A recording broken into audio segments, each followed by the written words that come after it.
The Play Absolutely podcast with Dr. Sue Jennings and Dr. Andy Hickson.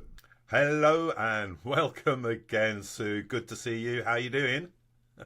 Hi. Well, getting ready to absolutely play. Absolutely, indeed. Well, we are recording this on New Year's Eve. So I hope, if we remember at the end of this, we'll have some play New Year resolutions, maybe. Yes, a topic that I know you particularly would like to focus on, at least initially, is this thing about play that's not play. It's not really play gone wrong, but it's play used to manipulate people or to hurt people. Tell us more. Yes. Well, a while ago I got bitten by somebody's dog. Oh. And they said, no, he's not really biting you, he's just playing. I thought, excuse me, I've got a bite mark to prove I was bitten. There was nothing playing about it. And Rabies jab. it got me just thinking about this whole topic of how certain sorts of behaviour get excused.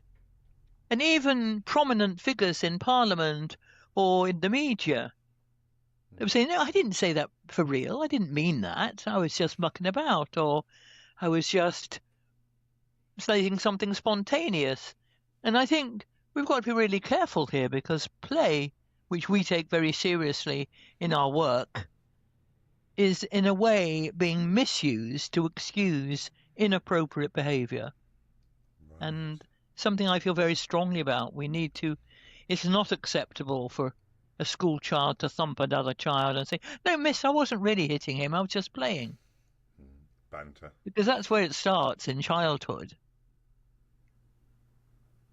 Okay. So how can we mitigate against that? How can we deal with people that do something that affects us negatively and they defend it as just playing, where underneath it all we know that's not what they intended to do?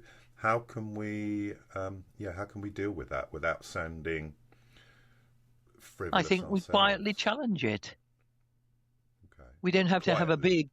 big scene in public, but we could actually say, well, actually, no, that wasn't playful, that was for real, and it hurt, or it wasn't appropriate, or it was gossip, or it was inaccurate, whatever it happens to be, rather than just let it slip by. I mean, Brits are very good at letting things slip by and not making a fuss and not causing trouble.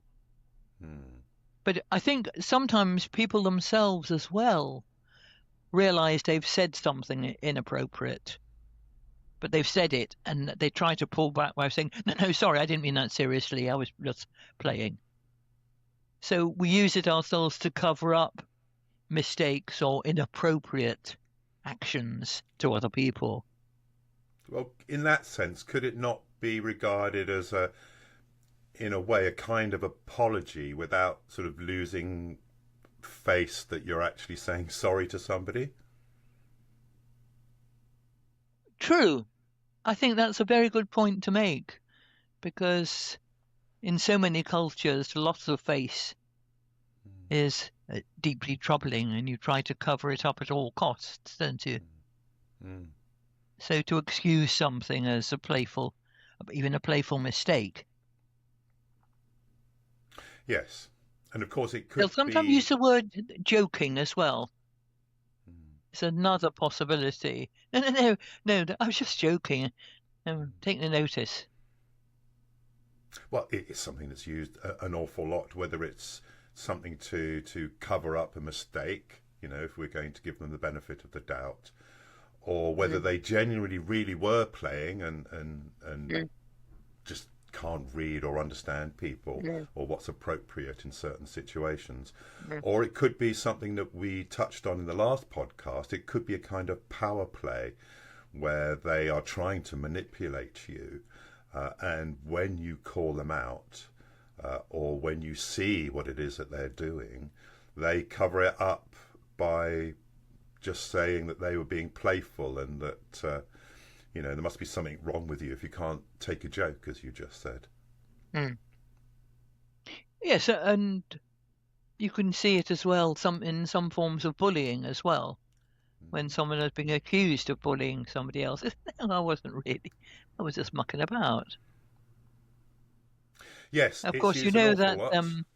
that famous example of when one of our famous leading conductors met the former queen and her mother at some social do, and the Yeah. conductor could not remember who they were, Oh, and right. he was trying to make conversation and racking his brains to put a name to these people that he knew were famous. Yeah. So he said to the queen, and how's your husband? What's he doing now? And she said, oh, he's still king. And I just thought that Oh, was a very interesting way of covering up a huge gaffe when literally he couldn't remember who the queen and queen mother were. I mean, how many times has that happened to all of us? I suspect. I mean, I can remember many a time when I've forgotten somebody's name, even somebody that I'm relatively close to, and for some reason I've had a total mind blank. And the situation similar to that, you know, you're at a party or something, and one of your friends comes along, and then somebody else who maybe you don't know so well, and you're thinking, oh no, what's their name? And so you're trying to introduce mutual people that you know, not remembering one of their names, and invariably they know what you're trying to do. Oh, you know, the excuses are, oh, introduce yourselves, or you know, trying to think of, what's your name? What can I say? How can I introduce you? It is most embarrassing. It's happened to me on many occasions, not just when I'm older, but you know, that's happened to me certainly. You know, I remember in my early 20s. I remember actually, I don't know if I told you this. My cousin once. I was waiting at King's Cross Station, ready to go and do some work really early in the morning. So that's my excuse. I was very sleepy, and he came up to me in the station. This guy, I recognised him. He went, "Andy, how are you doing?" And I'm like, "Hey, yeah, I'm good, thank you." And my brain is going 10 to the dozen. Who are you? What's your name? I recognise you. Can't even place you. Here's my cousin.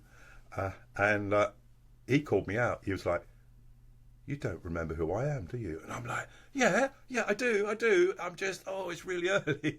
I try to cover up. That was probably one of the most embarrassing times that's happened to me. Yeah, he stopped talking to me after that. Oh, that's a pity. Yeah, I know. Such is life. Mm.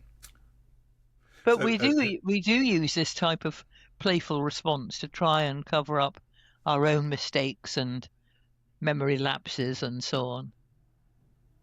and is there anything wrong with that? I mean, is that not just you're just trying to be gentle? I mean, I was, you know, I didn't want to be rude to this guy. I was trying to find a playful way to cover up my my memory loss at the time. You know, is it better just not to play? Would he have appreciated, do you think, more if I just said, early in the morning, sorry, what's your name again? Because that sounds really rude, especially when they're close to you. You had planned to meet, had you, or was this an accidental meeting? No, it was an accidental meeting. He just happened Right. to be there. Yeah. Mm. But I know another friend of a friend actually, who could never remember people's names. So they had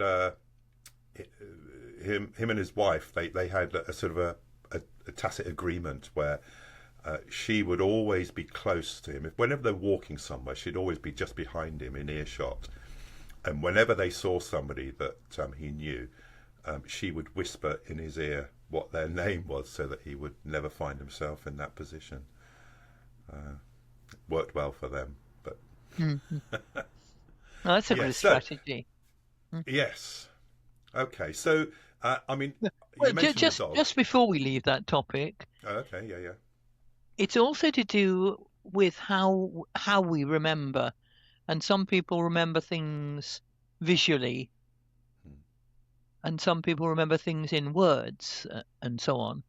Now, a very, very dear friend of mine could never remember people's faces of who they were, but he remembered what central heating system they had in their houses. Right. Now, that's very interesting. I wouldn't have a clue what Yeah. sort of central heating they had.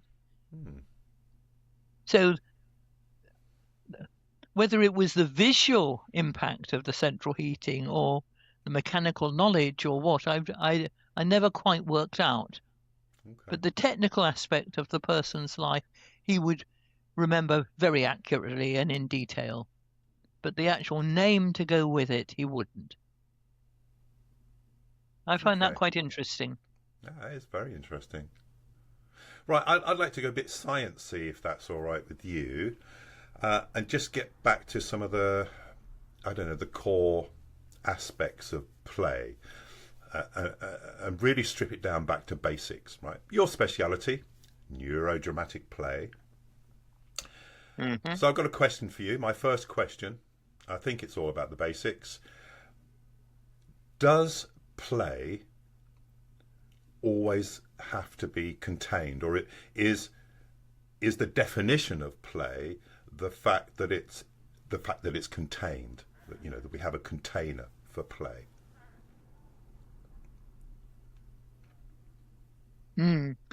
I think, you see, we're talking about two aspects of play, Right.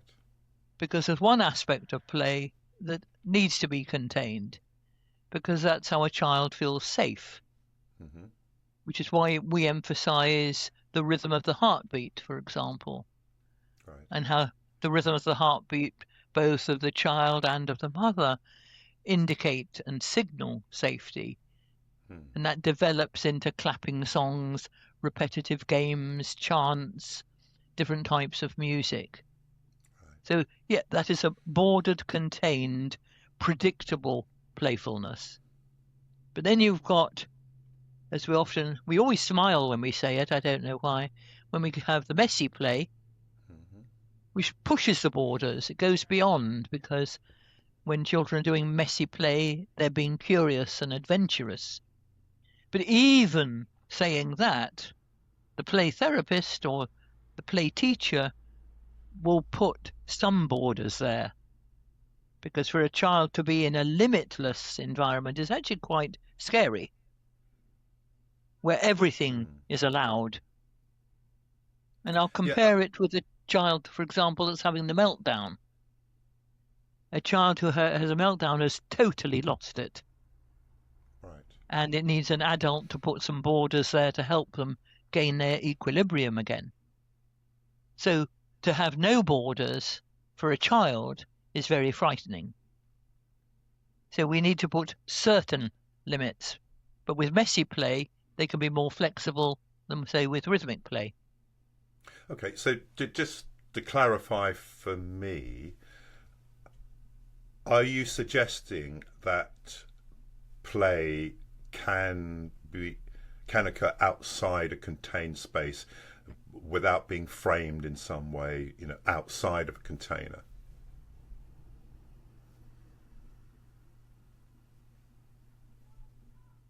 The research scientist or the playful child will always want to push the borders Yeah. because they want to go beyond conventional knowledge and discover yet something else and what would happen if. Mm-hmm. So, yes, it goes beyond what we view as the containment of play. But whereas an adult can impose the limits that actually they've gone far enough with this experiment, the child needs the managing adult to impose final limits so that the child doesn't just get lost in their own experience. Okay. Does that But I make mean, sense?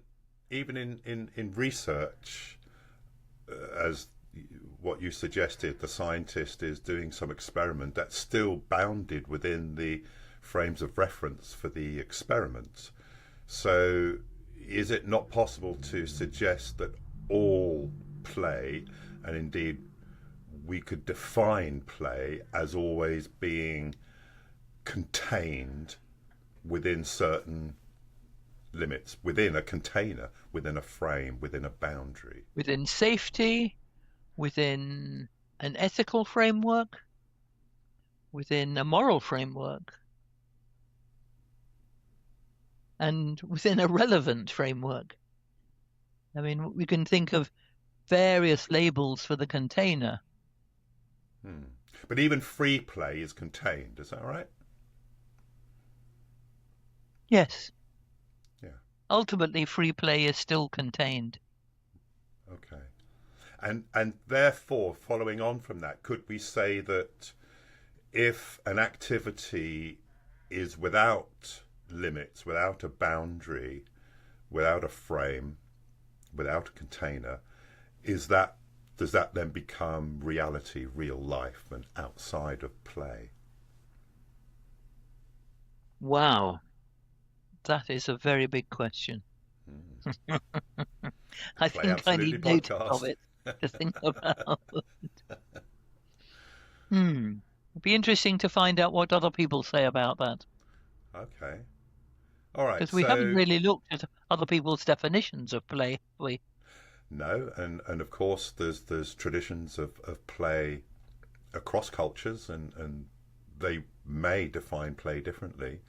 I think a lot of people agree on, a certain freedom of expression and so on within play that you won't find maybe in real life.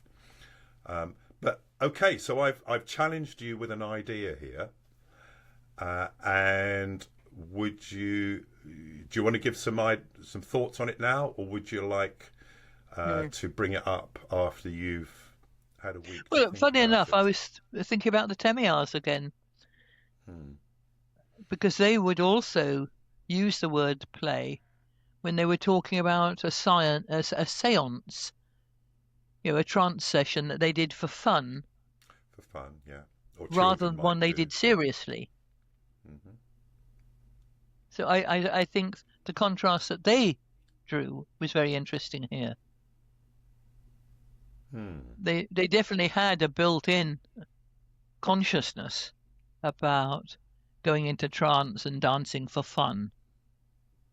But then the container would be make believe, wouldn't it? Because the ones that were for real that they took very seriously, for example, we were exceptional in being allowed to witness them. Yeah. And Experience passers them, not by just and witness. travellers on the river, they would not allow to come to the more serious ones. Okay, so moving on from that, we'll look at this again. I think. Indeed. I think this is the edge. The edge example of what is play and not play. But let's move on to what is play and what is not play. What do you think would happen to people, to children specifically, if they're not allowed to play or if they're unable to play? And let's take a real life example. I know it's... Let's not look at the political sides of this, but let's go to Palestine, let's go to Gaza. Everybody knows there what's happened to the children in Gaza. Let's focus on them.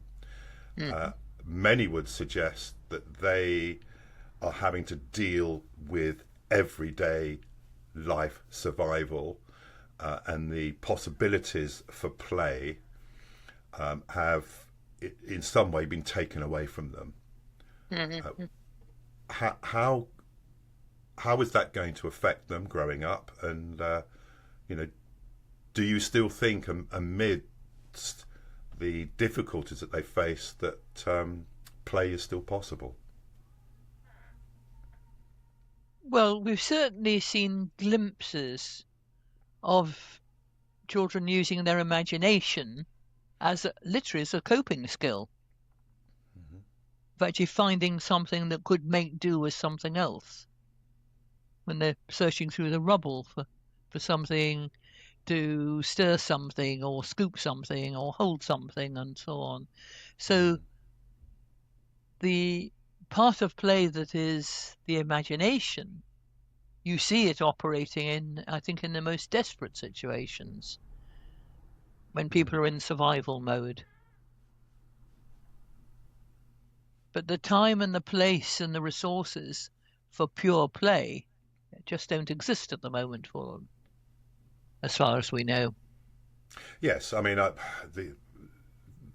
the only examples I've seen of maybe what you might class as organised play there is that there are a few entertainers, theatre companies that have sort of done clowning performances and so on, again amongst the rubble, which is... But the children have been laughing and playing.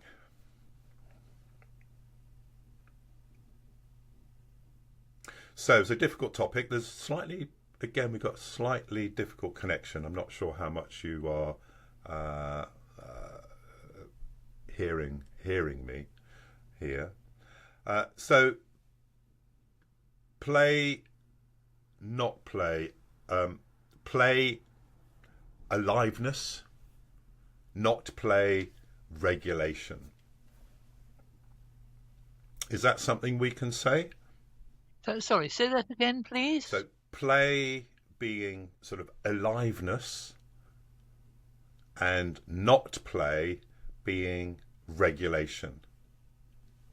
Is that something we can say about play? Yes, but there are some conditions attached to that. Okay. Because even regulated play can be a game. It's playful, but it has basic rules to it. So you could say that the game was regulated, but nevertheless, we play it. The same as we talk about playing a musical instrument. Okay. But what we play on it may be regulated, or it may be improvisation. Indeed. So when you're running your training courses and you for neurodramatic play, you run them all over the world, online and in person. What do you think are the top 3 misunderstandings or misconceptions that your students have about play? So repeated questions that you keep being asked, that they don't fully grasp or understand. Oh gosh, there are certain ones that just occur again and again and again. Okay. The first one is, okay, play is something children do, but that's something in itself. It doesn't lead to certain types of thinking or action. Whereas we know that play is a foundation for science, technology, and math. Right. So we actually have to teach that. The second misunderstanding is that play is a transitional time. And as soon as children are that bit older, they have to do their schoolwork seriously and not play. Those are the 2 main ones. The third one, not so much with the students, but often with the families we work with, is that, well, he plays on his computer, so he is playing. And we have to gently steer around that question, that actually interactive play with other people or with other children or with one adult in play therapy is very different from playing on a computer. And of course, since COVID and a lot of therapy takes place online, it's getting a bit more difficult to separate that one out. Okay. So again, touching on the, I mean, that's really interesting that they are repetitive misconceptions. Trying again to stay on the edge of what play is, what it isn't, and so on. Play being something that, in a way, deliberately disrupts your normal balance or perception of life, sort of exploring new avenues or new feelings and so on, which generally we would suggest results in some kind of learning. But what about play that doesn't necessarily result in a learning, which is just pure thrill seeking? I'm thinking of things like maybe a roller coaster ride or walking a tightrope. You know, so it's the thrill of it. It's the adrenaline rush. It's the vertigo. But at the end of it, that's what you're getting in terms of that kind of play. But I mean, what learning are you getting out of that? Well, I think there's a whole area of what we would term dangerous play. Right. And But I mean, they're not necessarily some dangerous. parents are so protective they will never let a child do even remotely dangerous play. Yeah. Whereas there are other children, teenagers, who feed off this adrenaline rush of doing something dangerous, of climbing up onto a fragile windowsill, for example. But take something like a roller coaster, not dangerous, contained, regulated. It's but classed very as exciting. an adrenaline rush, scary, exciting. It's a thrill. But in terms of a learning curve, it's play. But what are you learning from that? What are you gaining from that in your life if play is always about Well, learning usually that something? type of dangerous play doesn't stay static. When the first thrills are over, you push yourself that bit more. Right. Same as people climbing mountains will climb Snowdon to start with, but at the back of their mind eventually is climbing Everest. Wasn't in So mine when I we do climbed have Snowdon. this sort of human drive to keep pushing ourselves on and on Yeah. if we're into the danger zone. Yeah. I mean, the interesting thing is, if you remember, people felt that we as a family were being very dangerous by going to live in the rainforest. Yeah. It didn't actually cross our minds in the least that we were doing anything dangerous, but other people perceived it as such. Well, for me as a kid, it was an adventure, exciting adventure. For you as an adult, maybe it was slightly different. You know, you had other things to deal with rather than just going and living there. Whereas, you know, me as a child, I didn't really have any of that. Just saying goodbye to my friends in England. Yeah. Oh yes, the disruption out of one's usual life into another life was a big transition. So we started with talking about it is New Year's Eve. Do you have any New Year resolutions, which is a ritual for us in the West, the start of the new year? I don't know why we choose this time to make changes, so-called positive changes in our lives. So New Year resolution, do you have one that's associated with play? Well, interestingly, rather than having a New Year resolution that's a specific thing, I've decided to have a new type of framework for resolutions. Oh, In terms playfully, I hope. of, and sometimes we've all got so much to do, we lead busy lives, and it can be quite overwhelming. And I was talking to a friend, and they said that they'd tried this last year and it worked. And the way it works is you have a goal for the day, a goal for the week and a goal for the year. And I thought that was actually very interesting. And I've been testing it out before New Year to see, can I keep to my goals for the day? More or less I have. That's just for 3 days. But it's quite interesting, isn't it? Rather than saying I'm going to do this and this and this in the new year. Okay, well, today I'm going to do X. But by the end of this week, I will have done Y. And by the end of this year, I will have done that. Possibly one needs one for the month as well, I think. Well, I mean, one of the issues I think, and I talk from experience, that, setting aside play slightly for a minute, but just in terms of New Year's resolutions, is that people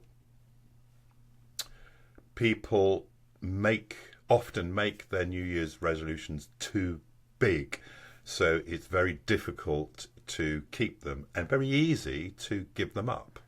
For example, I don't know, I want to go to the gym every day, or I'm going to try going to the gym every day, or go running every day, or something that is really difficult to manage, and then as soon as you break it, you're sick for a day, or you have to go to a meeting, so you can't fulfill your resolution. As soon as you missed one, then that's it, and you can throw them all out of the window. So for me, I think if we are going to make some positive changes, and I think that's what New Year's resolutions are about, that we should not make them too big that they're unmanageable and easy to give up, but not too small that they're meaningless as well. And sort of trying to apply that to myself. And I have not thought of what a New Year resolution could be for me. I want to make one about play. So what I think I'm going to do is a New Year's resolution is to make up one new play activity every month. So one new one each month. That'd be 12 in the year. I think that's manageable. I think that'd be very useful, particularly for my work. And this activity, I want to relate to being able to use it with my children and maybe in sort of general creative workshops as well. So that's my New Year's resolution. One new play activity that I'm going to create each month. Okay, well, 2026. Comparably, my immediate New Year's resolution is that I'm going to either speak or write something about play every day. That's big. It may even just be giving a talk to myself, but I'm going to speak or write something, even 3 words. Okay, that's manageable. About play, so that play is never out of my consciousness. In a day, I mean, when you're not thinking. We'll compare about notes in 6 months, shall we?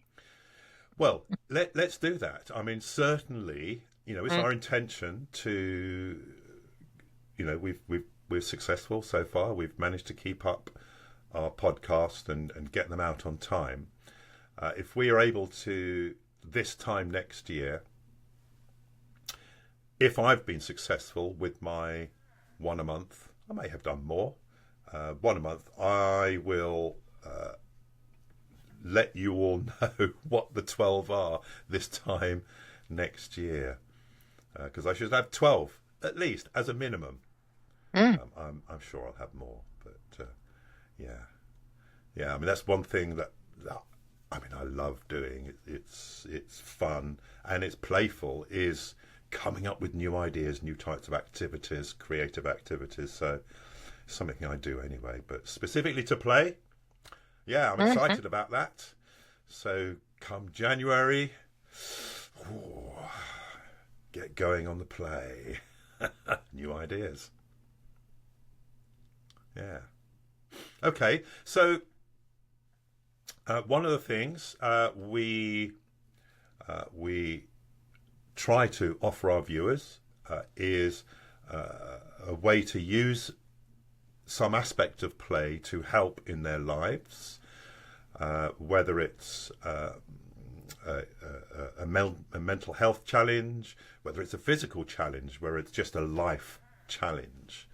So, giving you a few seconds there to think about it. Sue, would you like to offer one activity, one playful activity that people could use in their day-to-day life that would help them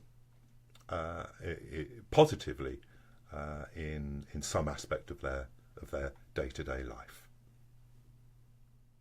Oh, indeed. And the one I'm going to offer, I think, is particularly helpful when people are stressed out. Even New Year makes them stressed, or Christmas makes them stressed, and so on. Go back to the whole topic of mindfulness. And a very playful topic in relation to mindfulness, very simple. Whichever is your dominant hand, use one finger. Your less dominant hand, put it there, and you breathe in up your thumb and breathe out down your thumb. Breathe up your finger and down, and breathe up and down. Tickles. Breathe up and down, up and down.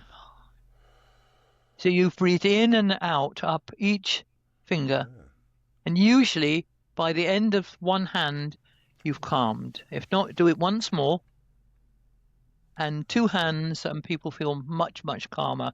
But it's a playful way of doing it. Tickles a bit gives as well, people but a not in a focus. horrible way. Sorry, say it again? I said it tickles my hand a little bit, but not in a horrible way. That Quite as nice. well. I quite like that. So it becomes sensory play too.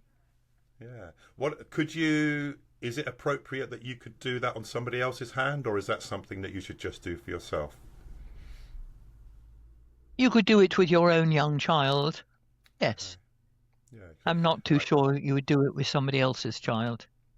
Is it an activity, do you think, that say you're working with a group of children and you've got them working in pairs, that you could get them to do that for each other? Is that appropriate? Yes. Yeah. That would be really a lovely interaction if they're ready to share experiences. Oh, it's not January yet. I've just invented a new one. December, so that doesn't count as my new play activity. Stolen from you, of course. That's my Adapted. January activity. Yeah. Okay. Yeah. Okay, so play, tell me if you disagree, partly can be about what could happen if. What could happen if this? What could happen if that? And many times we find ourselves in situations where we feel we haven't got a choice in something in life, and we're faced with difficult choices. Usually it's, I haven't got a choice, when actually we have got choices. So one activity that I find helps when we're faced either with difficult choices or when we feel we haven't got a choice is to ask ourselves about the choices that we have in front of us. What would happen if? So what would happen if I did this? Or what would happen if I said this? What would happen if I said this or did this? So actually talk about the answers to our questions in the choices that face us, so that we make them real. Because a lot of the time, without thinking too much about the choices, just that we don't like them, actually the result of making those choices isn't often as bad as we've thought. Or talking about them, bringing them out into the open, actually makes them less scary. So in a way less or more manageable. So that's something I've done. Is that something that you've come across? I mean, would you agree or disagree with that? Oh, absolutely. Absolutely. Yeah. Because when we keep it all bottled up, just all the possibilities are going on inside our heads. But once you externalize them, even talking out loud to yourself or talking out loud to another person, immediately it gets in a greater perspective. And that's the interesting thing, that kept inside your head breeds like a distortion, and you start to panic and think, well, there is no choice. I've got to do it this way, and then consequences will be this, and so on. Okay, really interesting. Let's, just before we finish, refocus back to what you wanted to talk about at the very beginning, which is excuses for behaviour, putting them down to play. Instead of when somebody says, I was just playing, when they've done something negative to you, instead of just allowing them to do that, could you give 2 or 3 retorts, if you like, or responses to when people do that to you, that gets them to see things? Well, I think if somebody does that to you, one response, you're going to say, ouch, that really hurt. Yeah. But also, if you do it to somebody else and then realize, rather than say, I was just playing about, just to say, sorry, that wasn't kind. Okay. So you don't make a great big song and dance about it, but you own up to the fact that actually what you said wasn't appropriate. So covering it up with saying you were playing is not as beneficial to either party, rather than owning up to it straight away. And Exactly. yeah, okay, well, I think that's a good place to end. Honesty is the best policy, even when you're playing. Yeah, absolutely. Keep playing and play kindly. Yeah, never stop playing. Okay, thanks everybody. If you enjoyed today's episode, please give us a like, and don't forget to subscribe to the channel. That helps us grow. We will be introducing some guests very soon. We'll let you know. And Happy New Year, everybody. Happy New Year. Ciao.